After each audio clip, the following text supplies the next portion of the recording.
Man, Thorfinn is lying to us out here. He definitely has enemies, not winning a single award for any of the award shows that happened these past couple of months. But all jokes aside, man, we're gonna look at Vinland Saga and JJK, which are the two main popular animes that people have said deserved Anime of the Year. And we're gonna see what both have to offer. So before we start, I must clarify, I've watched both of these animes, so therefore, I'm not completely BSing and only watching one and defending one anime. I've watched both, so therefore, I know what both have to offer since I've watched both of them. I really hate when people debate, but they've only seen one anime and not the other, except for One Piece. Fuck One Piece, too long.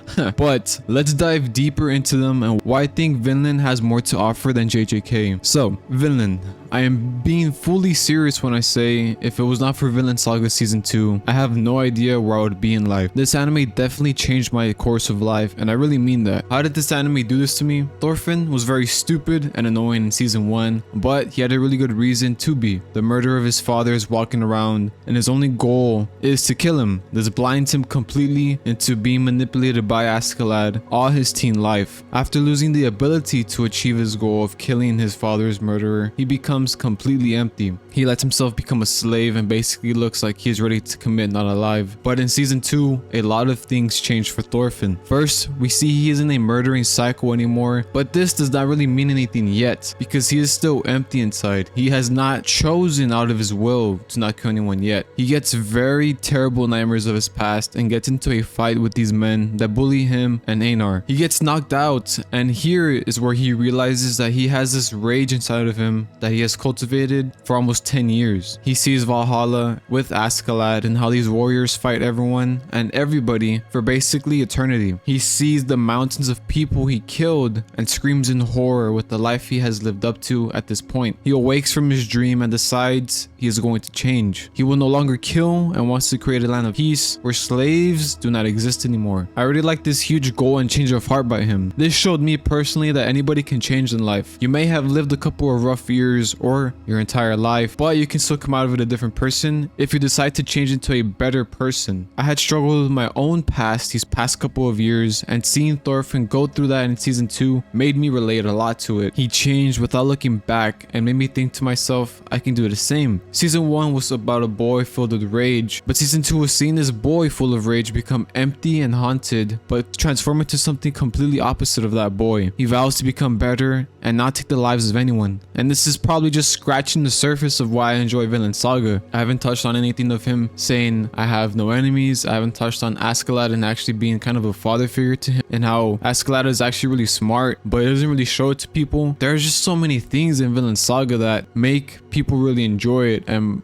why the public questions how Vinland Saga just didn't win. And that's why I like Vinland Saga, because I consider it to be a life-changing watch. As in, you can self-grow from watching this type of anime. JJK, on the other hand, for me, was mainly pure entertainment and action sequences. There aren't really any deep ideas or philosophies in JJK, which is totally fine, of course, but this is why I personally think Vinland wins. Vinland can give you lessons to take into your life and grow from, while JJK is just blowing up cities and people getting violated in combat. But again, do not get me wrong, I really enjoy JJK, and it had me and my girlfriend saying what the fuck every 10 minutes watching the show.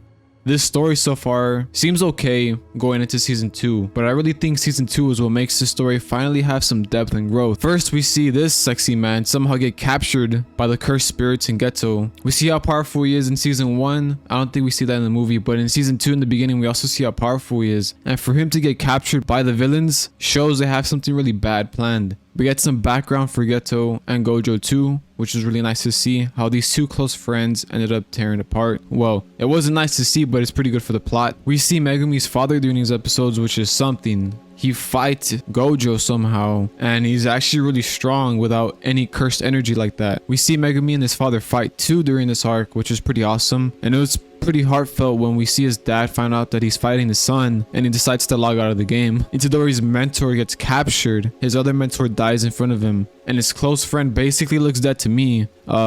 These are some pretty crazy emotional moments for Itadori, and we see him struggle a lot here. I mean, shit. I was struggling watching this pan out. A lot of crazy events happened in this season, but so did a lot of unanswered questions arise too, which is a good thing. It makes us intrigued after these couple of seasons. So when there's a lot of unanswered questions from all these crazy things that already happened, it's really good. First, Yuta comes back. I was excited when we saw him come back when the little girl was almost about to die to a cursed spirit, and at first I didn't even realize she was able to see it, which means she's probably going to be a sorcerer in the future. But I was like, someone has to save her. When Yuta came out to save her, that was pretty good. But first, Yuta wants to kill Itadori. What the fuck? Itadori is supposed to be executed by Yuta. What the fuck again? So this means Itadori is on the run. Gojo is labeled to be a part of this Shibuya incident. Another WTF moment. Even Poryego, who was introduced in season 1, who was kind of Itadori's first mentor, is said to be killed just because he knew Gojo and Geto.